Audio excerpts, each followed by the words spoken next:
Can we do more? Yes? Mr. Hitchens, you are likely the world's most charming, roguish, and enlightened atheist, and I love you for that. But as a Sufi Muslim, I'm very ruffled by the title of your book. Of all the titles that you likely had at your disposal, did you have to settle for the literal negation of Allahu Akbar? Yes. I thought so. Thank you for that question. Thank you. No, it's a very good question, and I'm glad. I wanted to come back to it. Why? Yeah. As I've said, I think that all religions are wrong in the same way, in that they privilege faith over reason, but they're not all equally bad in the same way all the time. I mean, if I'd been writing in the 1930s, I would certainly have said that the Roman Catholic Church was the most dangerous religion in the world because of its open alliance with fascism and anti-Semitism, which the damage from that our culture has never recovered from and never will. But at the moment, it's very clear to me that the most toxic form that religion takes is the Islamic form. The horrible idea of wanting to end up with Sharia, with a religion-governed state, a state of religious law, and that the best means of getting there is jihad, holy war, and that Muslims have a special right to feel aggrieved enough to demand this, I think is absolute obscene wickedness, and I think their religion is nonsense. And in its entirety. The idea of God speaks to some illiterate merchant warlord in Arabia, and he's able to write this down perfectly, and it contains the answers to all human. Don't waste my time. It's bullshit. But you're saying the same about it. Also, that God speaks. The Archangel Gabriel speaks only Arabic, it seems. I just want to say, in retrospect, you were very civil, actually. I don't know what I was thinking. This is the same characterization of all religions? Well, actually, no, because remember, Islam makes one special claim for itself. All religions claim to be revealed truth. They all are founded by divine revelation. But Islam rather dangerously says, ours is the last and final one. There can't be any more after this. This is God's last word. Now, that's straight away a temptation to violence and intolerance, and if you note, it's a temptation they seem quite willing to fall for. Rabbi, Second, do you have any I had another motive, which is this. If you remember Dick Gregory, the older comrades here will, great black comedian and civil rights activist, when he came to write his memoir, he called it nigger. Right. It upset a lot of people, including his old mum, who called him and said, "Why are you doing this?" And he says, "Mama, every time you hear that word again, they're selling my book."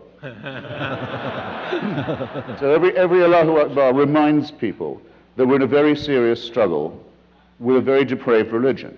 And that there are helpers available. Friend, you give no quarter? Look, he believes in the prophecy of Muhammad. I'm sorry to say, I think he's being, at best, conned. Yeah. Our time is ticking down.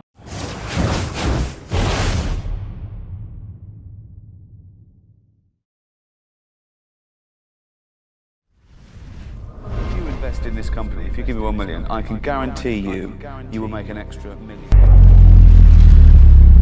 I just like to walk in. I wouldn't need a special costume. Just dress like this and I'd fly in. Bullshit. Bullshit. Bullshit. Bullshit. Bullshit. Now, the Awan brothers were originally from Pakistan. One of them had been declared bankrupt, very much in debt, and yet they were allowed the highest security clearances. They had access to the most sensitive intelligence, terrorism, and cyber security information, including from the House Permanent Select Committee on Intelligence, the House Committee on Foreign Affairs, the Committee on Homeland Security, and the Tactical Air and Land Forces Subcommittee. There are three brothers, Abid, Imran and Jamal Awan, who managed office information technology for members of the House Permanent Select Committee on Intelligence, as well as for other lawmakers. Now, they had links to a chap called Dr. Ali al-Attar, who is wanted by US authorities and has in fact been linked to Hezbollah, the Iranian-backed Middle Eastern terrorist outfit, to whom they owed $100,000. They were barred barred from computer networks at the House of Representatives on Thursday because they accessed congressmen and congresspeople's computer networks unauthorized. At a minimum, they were fired. They haven't been arrested yet. At a minimum, we know that they accessed computers unauthorized, and they did so in foreign intelligence, foreign affairs, and intelligence committees. Okay, so they were getting very important information, government information. They accessed these computers. That is the least of it. Mr. Speaker, I want to revisit an important issue. It seems that what some of us were trying to point out for 8 years under the Obama administration fell on deaf ears, that there really are radical Islamists who want to destroy our way of life in the United States, who look at us as infidels, and not just Christians, Jews, secularists, and others, but even Muslims who do not adapt and accept the radical Islamic ways. And that works to the advantage of some, because we have seen for 8 years CARE, Muslim Brotherhood affiliated groups that were listed as co-conspirators in the Holy Land Foundation trial back in 2008, where the named defendants were convicted of many counts, and they were supporting terrorism. And they have ties all over the United States, and they had ties to people who constantly had access to President Obama's White House, the State Department, to so many other areas. But as an expert in the field pointed out to me when I showed him the Quran that was dropped off at my office, he says that's a Quran, it's not a holy Quran. Because what they've done is they've taken what they call the Holy Quran and they've eliminated the verses that support terrorism and the killing of Jews and Christians. And so if you read from cover to cover this Quran, you don't see any of the verses that the most radical Islamists rely on for their killing, their beheading, their betraying, their lies. And it is okay, they believe, to lie if it ends up supporting the cause of their radical beliefs about Islam. We brought this up, but it is important to take note that this body, there were no Republicans that hired them, but Imran Awan seemed to be the ringleader, Abid Awan, Jamal Awan, Hina Alvi, Natalia Silva, each making $160,000 plus from the House of Representatives.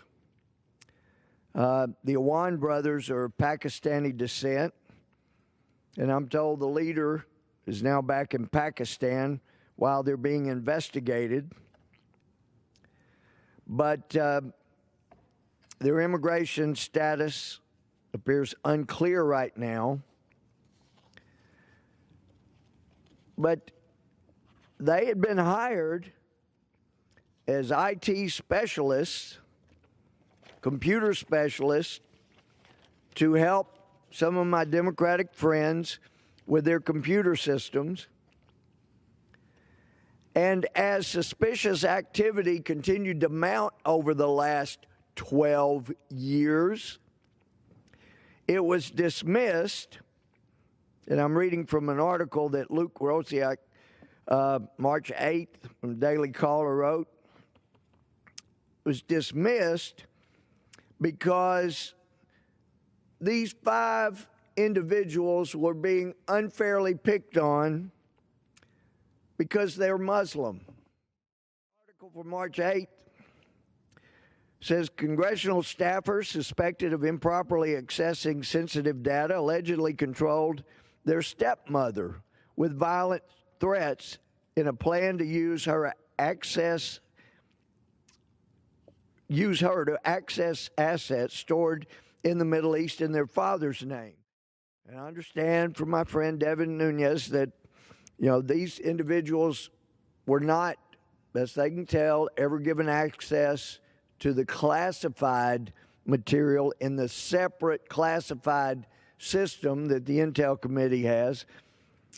But this article says days before U.S. Capitol Police told House members 3 Pakistani brothers who ran their computer networks, talking about running the Democrats' House members' computer networks, may have stolen congressional data.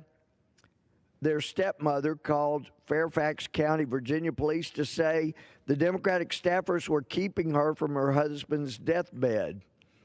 A relative described her situation as being kept in captivity by the brothers for months while they schemed to take their father's life insurance. The brothers, who as IT professionals, computer experts for Congress, could read House members' emails and also have full access to their calendars, who they were meeting with, where they were meeting. Anyway, article says allegedly used wiretapping devices on their own stepmother and threatened to abduct loved ones in Pakistan if she didn't give them access to money stowed away in that country.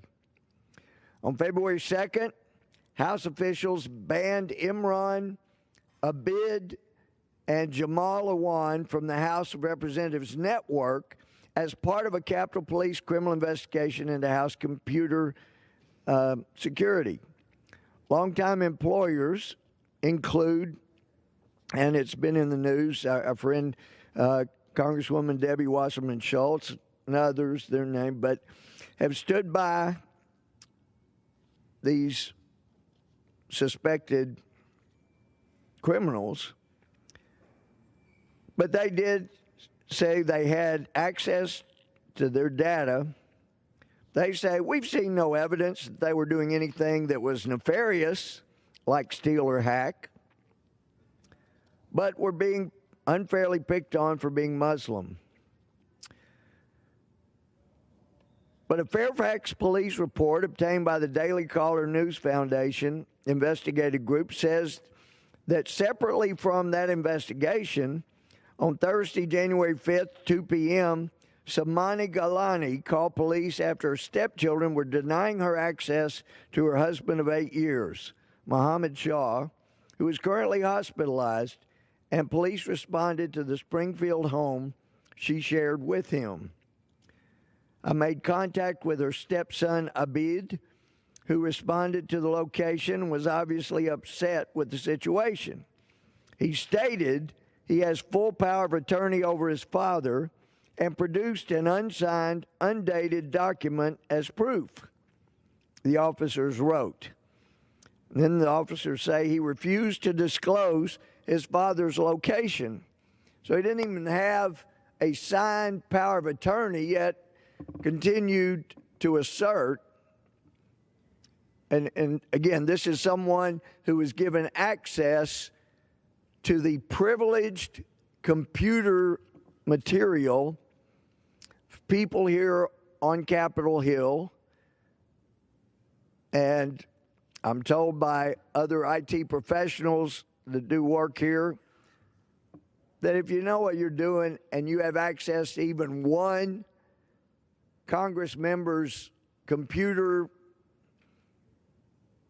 which means their calendar, their emails, notes taken and stored on the computer about meetings, then it's very easy, if you're good, to access virtually anybody else's information here in Congress.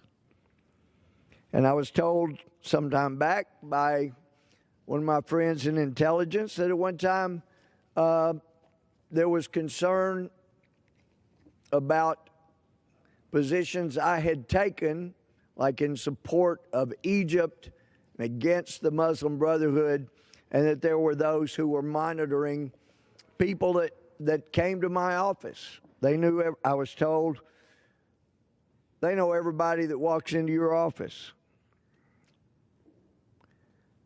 So when you see these kind of reports, Mr. Speaker, it's a little disconcerting. And it's disconcerting that people are not more concerned here in this body about the potential for the kind of breach that's being stated here. Anyway, the article goes on. The father died days later, with his children denying him a final moment with his loved one, and the body was taken to Pakistan, where there were significant assets in their father's name. Gilani was shocked to learn that his death certificate, that of her husband, listed him as divorced, according to a relative of Gilani's. The relative spoke only on condition of anonymity. Quote, they kept their stepmother in sort of illegal captivity from October 16th, 2016 to February 2nd, unquote. The relative said, telling her they were in charge of her life and said she was not allowed to speak to anyone. The fact that she did not speak English made it easy for them to take advantage of her. As Shah lay hospitalized, they would not let the father communicate with the wife. They would say he'd be meeting with her when they said so. The brothers bugged her house with hidden listening devices and told her her movements were under constant surveillance, and conversations within the house and over the telephone were being listened to. They would repeat what she had told people to prove that they were really listening. This happened in the United States of America. Can you believe it? The relative asked. Gilani obtained a secret cell phone and stood in the yard to communicate with relatives who encouraged her to call the police. After she did, Abid threatened her very severely, made her fearful. They told her they were going to abduct or kidnap her family back in Pakistan, and she had to apologize. Imran, and that's the individual that was doing computer work here for, had done some for so many of our Democratic friends here in the House. But he tried to manipulate her. She said to him, if you say you're my son, then why are you keeping my phone conversations listened to? So he said he would remove the devices. He came to the house. She saw him remove a couple, including under the kitchen counter.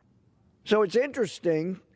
We have these guys who members of Congress said they don't need a background check. We can trust them. We're open-minded. You know, they're Muslim, but we're not prejudiced. We don't even require a background check because we know we can trust them. And we don't know what they did here in the House, but in their stepmother's house, they planted listening devices. Apparently, they knew where to get them. They knew how to use them in the home. It still leads one to wonder, what all did they do during the 12 years they were working on computer systems here on Capitol Hill? And it's still, we know the allegations have been talked about at length in the media about the hacking of the Democratic National Committee. But I keep asking, are these the guys that set up the Democratic National Committee's computers? Guys that are good at planting listening devices. They're good at setting up cameras to monitor movement and what's going on. Did these guys help the Democratic National Committee set up their system without any background checks? These guys that made it so vulnerable to being hacked by Russians or most anyone else who cared to try? Galani learned from a life insurance executive that a few days before the father's death, the beneficiary was changed and a bid became the beneficiary, the relative said. On top of that, the Springfield house where she lived would go to a bid. Galani fled from the brothers and has filed a second police complaint with Fairfax County over insurance fraud and other abuses. Well, and it also pointed out that after Mr. Shaw passed away, these people that were doing computer work for members of Congress without background check, they came into her house. She said whatever documents were there, they stole, along with a couple of laptops that were their father's property, and they left for Pakistan. Now, I'd heard somebody should have known that the ringleader here that headed up the computer company that serviced so many of the, this article talks about a handful of Democrats, but I've been hearing that at one time over the years, over the last 12 years, they may have serviced as many as 80 different Democratic members of Congress's computers. But the relative is coming forward now, according to the article, because members of Congress have attempted to downplay the brothers' potential crimes and have limited the investigation to just the Capitol Police, who lack the ability to investigate cyber breaches and international crimes, and despite naming the brothers as suspects, have not even arrested them. And this is apparently a Muslim woman who says, I'm fighting to protect the country. Talking about the United States. These are very bad people. And because under the Obama administration, they purged the training documents, so FBI agents, State Department officials, intelligence officials would not know what to look for to spot radical Islamists. Because we know most Muslims are not terrorists. They're not radicalized. Most are loving people, want to live in peace. That includes friends of mine who live all their lives in Afghanistan and were glad to fight against the Taliban in Afghanistan because they didn't want radical Islam. They're Muslim. They didn't want radical Islamists running the country because radical Islamists hate moderate Muslims as much as they do Christians and Jews. That Imran and his wife, Hina Alvi, are personal friends with the former DNC chair, Ms. Wasserman Schultz. Breaking news, as CNN so eloquently always says, all the fucking time. But we have breaking news, and that is that Debbie Wasserman Schultz is in the current process of obstructing justice. And what I want to do is break that down for you entirely so that you can see not only what this lady is doing and how she's involved in a criminal conspiracy, but also give you my take on it because guess what? This is a commentary show. So here we go. So what I want to do is take a look at this article that was posted on the Daily Caller. So here we have it. And basically we have Debbie Wasserman Schultz here threaten the D.C. police chief for gathering evidence on her IT staffer's alleged crimes. So what I want to do is play this video for you because it's incredibly important. Again, this is on the Daily Caller. What about diversity? There really has been a challenge that the Capitol Police has faced systemically with diversity. Diversity in your leadership, diversity in recruitment. How are you focusing in on improving that? And, I don't mean any disrespect, but it is hard to take your word for it. As you said, you're in the leadership now, you're not in the rank and file. So, Mr. Chairman, it might be helpful for us to have an open, an informal meeting with the Capitol Police Union leadership so that we can hear from them. We don't have to do it in a hearing, but it would be, I think, good for members to hear from the union leadership. We have done that from time to time, and give them an opportunity without the Capitol Police leadership here to talk to us about, some of their challenges. But certainly, but diversity has been a problem. We have a great diversity officer, Natalie Holder, who comes to us from the private sector, and she's done a lot of work with municipalities, and particularly in New York City. We have, what I think we do is we include people. I think we. But do you have goals? Do you have goals to increase diversity? Absolutely. We want to broaden everyone's perspective, and we want to be able to provide opportunities. Numerical goals. Do you have a goal to say, take the leadership of the Capitol Police diversity from where it is now to a higher number? We're always trying to build a bench with a very diverse workforce. So no. So yes. So you don't have. Well, I don't have specific numbers, but what I have is a policy of inclusion and being able to expand the bench. Okay, but without a plan, does your diversity officer have a plan that she is following? Sure, we to just started increase mentoring with outside agencies and internally. We also are providing opportunities for people. Of course, they're all validated promotional processes, and we look at all of the aspects of promotion that we should.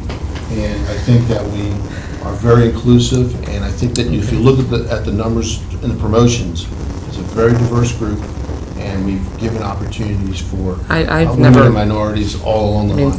Through the history of my career, I've never really seen significant changes in diversity without a specific written plan on how to accomplish it. And so, are you planning on developing a specific written plan? Yes, through our diversity office, we are. Okay, if you could share that plan with me, and the process that you're going through to develop it, that would be great.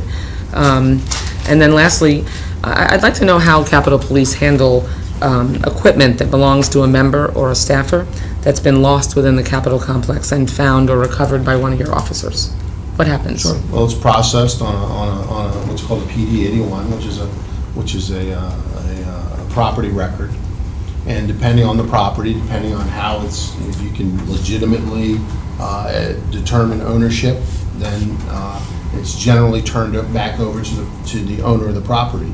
If it's part of an ongoing case, then there are other things that have to occur for that to happen. So if a member says that they have equipment that's been lost and you find it, it would be returned to the member?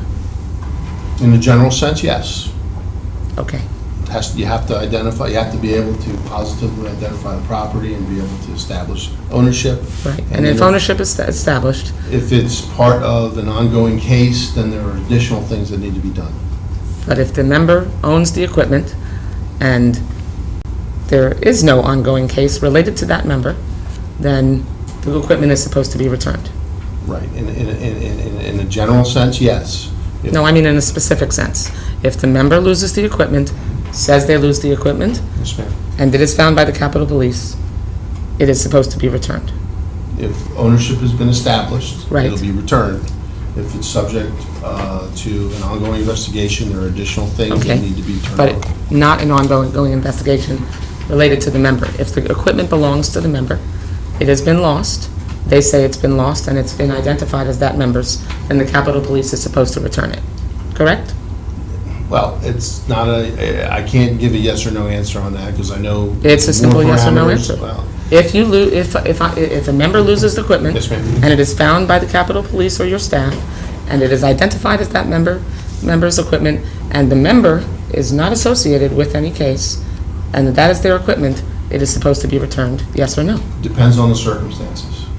And if the circumstances are. I don't understand how that's possible. Members' equipment is members' equipment. Under my understanding, the Capitol Police is not able to confiscate members' equipment when the member is not under investigation.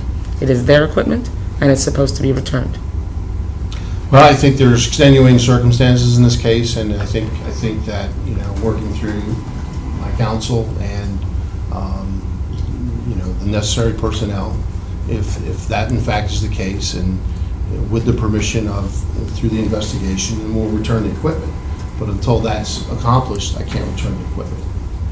I think you're violating the rules when you conduct your business that way, and should expect that there would be consequences. I yield back. Gentlemen, thank you for your testimony today. Chief, Assistant Chief, we let you off easy. Chief here answered all the tough questions, but we appreciate both of your leadership and service to our country.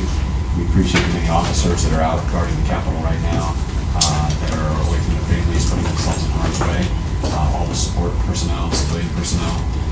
It's a dedication to service, and we just really respect what you do. We want to make sure we have a fine-tuned budget, that we're putting money in the right places, and so we'll work with you and the members in both parties here to come up with a right budget going forward. We look forward to successful service and safety in this Capitol campus.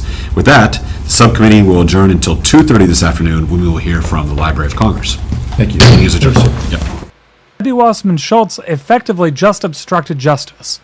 She's telling the D.C. police chief that he must return the BlackBerries and devices that belong to the Awan Brothers back to them because there's no investigation open, or they won't say there's an investigation open. I don't think it works like that. I really don't think it works like that. The person in question is Imran Awan. Now, who the heck is this guy? So let's keep in mind a couple of fun facts about Debbie Wasserman Schultz in case any of you have forgotten. She is the wonderful DNC chair who rigged the elections against Bernie Sanders so that Hillary Clinton could have the upper edge on the ballot. It was Debbie Wasserman Schultz who justifies the corruption that goes on within the Clinton campaign and the Democratic Party. She fervently stands behind all of the corruption that the Democrats represent. When she was subject to an email hack that was blamed on the Russians. And let's see, this article is dated March 8th, and that apparently Imran still hasn't been fired, even though he was banned from the House network. But that's been circumvented by having him serve as an advisor. Well, Imran began working for her in 2005, the article says, and soon after his two brothers and two of their wives all appeared on the congressional payroll, collecting more than $4 million. And that's over this period of time, of course. The brothers had numerous additional sources of income, all of which seemed to disappear. While they were supposedly working for the House, the brothers were running a car dealership full-time that did not pay its vendors after one, Rayo Abbas, threatened to sue them. He began receiving a paycheck from another Democratic member of the House of Representatives, also from Florida. While they were working for House members, and should be pointed out, they're not any Republican members, but they were working for House members, including members of the Homeland Security and Foreign Affairs committees. The dealership took and never repaid a $100,000 loan from Dr. Ali Al-Attar, who is a fugitive from U.S. authorities and is linked to Hezbollah. Now you have, I will read you a Miami Herald article, but it ties into potentially the Capitol Hill police probe of the Awan Brothers and Debbie Wasserman Schultz. Now, a federal prosecutor who worked at the U.S. Attorney's Office in Miami has been identified as the man found dead along Hollywood Beach this week in a case being investigated as a crime. Hollywood police confirmed that the deceased man is Barrington J.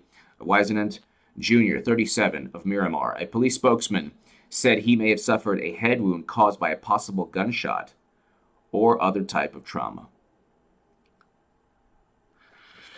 The investigation is still very preliminary, Hollywood Police Department spokesman Miranda Grossman said, adding that detectives and the Broward County Medical Examiner are still looking at it.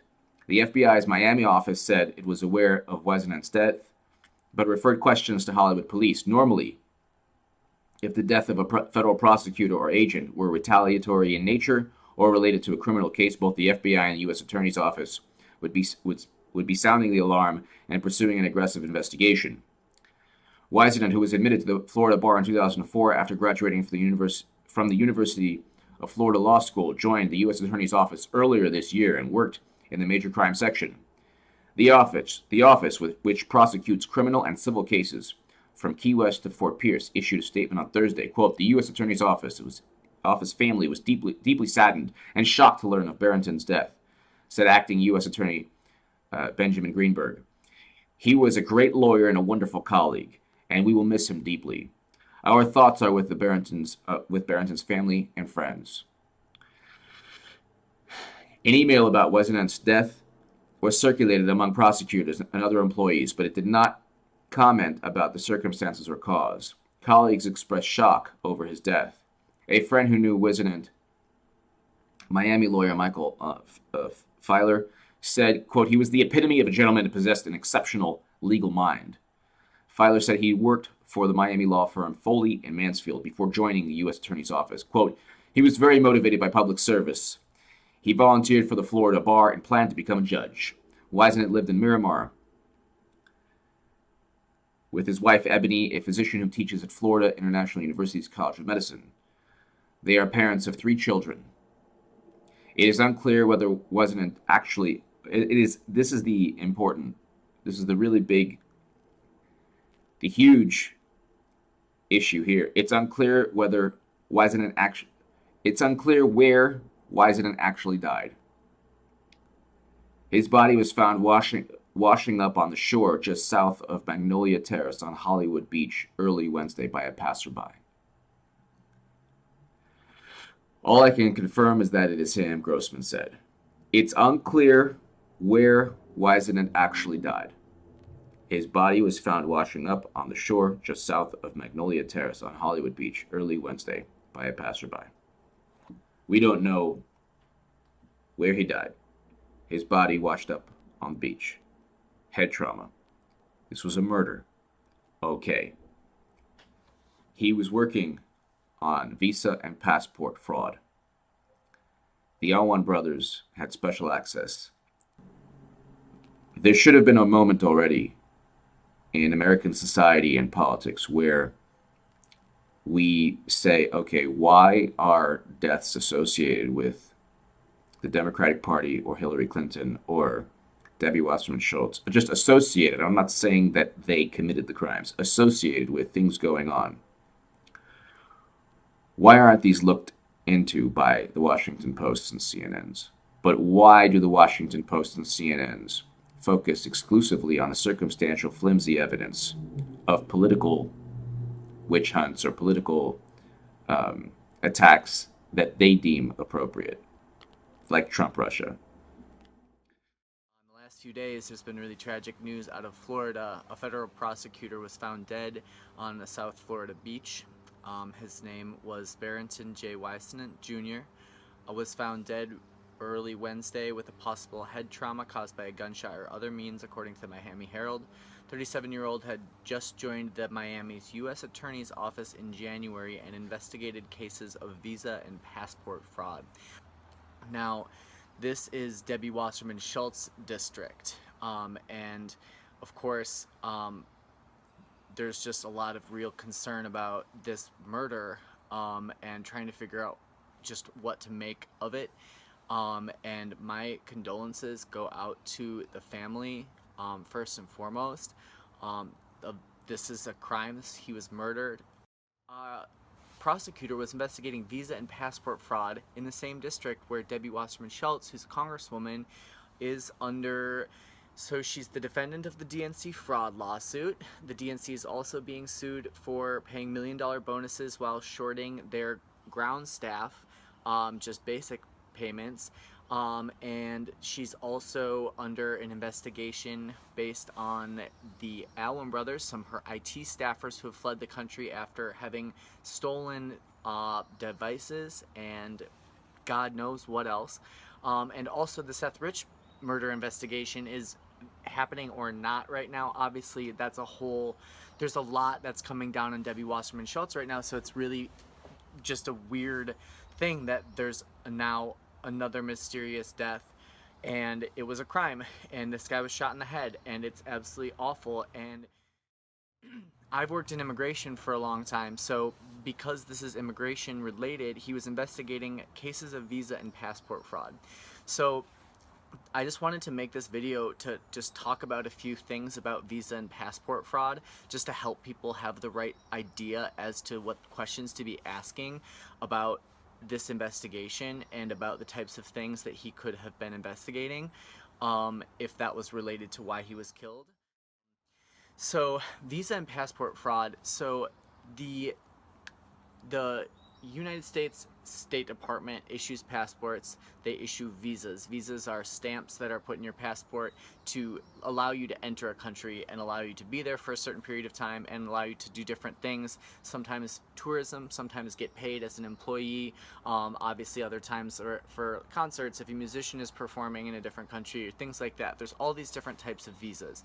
And so God knows how many visas are, possibly being investigated for fraud, how many passports are being investigated for fraud. But as someone people who know that I'm involved doing research related to the DNC fraud, and so if we're trying to think if there's any connection between this and the other DNC cases, like if for some reason he could have been investigating a visa fraud or a passport fraud that is related to the Democratic Party or Debbie Wasserman Schultz in any way, because it's in her district, here's the immediate connections that I drew in my head from my understanding of what's going on in Debbie's world. And I've worked in immigration for the past 10 years, so I've worked with visas, not so much passport issuance, but US visa issuance. So I know a lot about what types of visa fraud occurs, and what visa, basically, when you submit a visa application, it's like submitting an application to a college or to any program where you basically request a visa based on your presumed eligibility for that visa, and then the government, the department of that, whatever government that is, issues you a visa based on if your request is legitimate, and they basically approve you to enter the country and stay in a country through the use of a visa. So basically there's lots of different types of fraud. There's counterfeit visas is the first thing you just don't want to think about necessarily, because it's unlikely that they were producing counterfeit visas or counterfeit passports, right? Counterfeit is kind of a different thing. Fraud would be misrepresentation of why a visa was needed, be anything from misrepresenting why you deserve a visa to be issued. Basically that bucket can be almost anything, saying someone's background is not the appropriate professional background they need for that visa, or they aren't eligible for a category because, say for example, if they would have lied about a criminal background that they had but they didn't disclose on the visa application, that could be misrepresentation. So there's basically, it's kind of a Pandora's box in terms of what the things that could be investigated in terms of visa fraud are.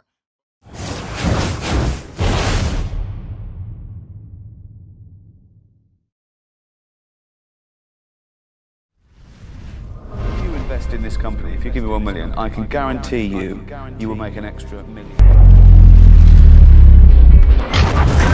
I just like to walk in. I wouldn't need a special costume. Just dress like this, and I'd fly in. Bullshit. Bullshit. Bullshit. Bullshit. Bullshit.